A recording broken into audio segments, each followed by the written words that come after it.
Senator Wu. Yes, thank you, Chair, and thank you to witnesses. For Professor De Beer, can you tell us what are the other mitigation measures that might be offered as observations, and if these would be trade compliant with CUSMA? And for perhaps Mr. Chiswick, if we went ahead with a registration system, what is your expectation of a trade action, a challenge from our friends in the South with respect to our obligations under CUSMA? Mr. De Beer, go ahead. Thank you, Senator Wu. I'll give you one of the examples, and it was a solution to the problem of orphan works. It's a problem that I've published on in a number of different studies for the Government of Canada, the Copyright Board. And it's essentially the problem that Professor Geist pointed out, which is that the vast majority of works by that point in time are no longer in commercial circulation. They're no longer commercially exploited. That's the same reason that we heard a suggestion that those rights should actually revert back to the creator.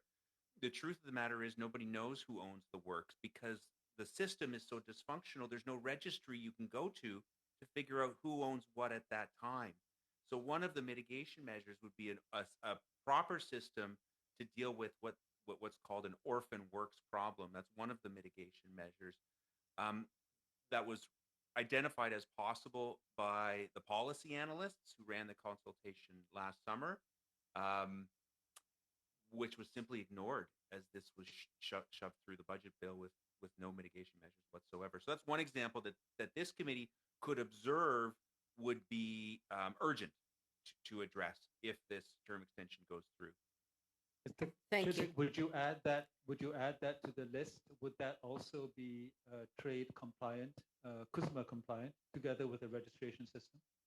Senator Wu, thank you for the question. I want to begin by saying it's difficult for me to speculate as to the likelihood of a trade action by the United States under CUSMA. If anything has been learned from the last number of years in the United States, it's very difficult to predict at any given time what trade measures might be taken and what actions might be taken or tariffs imposed. So I don't want to speculate about that, but I do want to say this.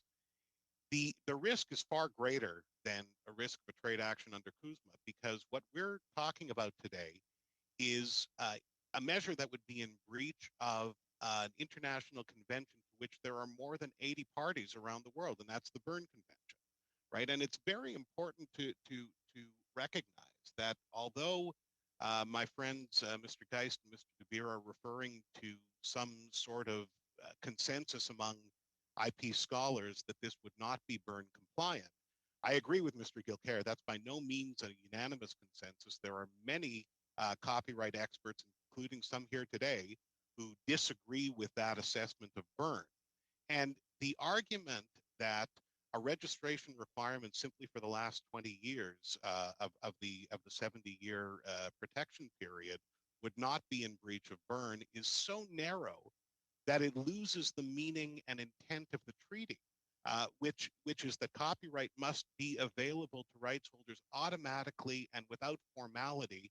And to parse the term of copyright as though that were somehow a meaningful distinction with respect to my friends is simply an untested and unacceptably narrow reading of that treaty. And that's precisely why there is no other country in the world that has imposed a registration requirement as a condition of claiming an extension term, precisely because that would be an obvious violation of the Berne Convention.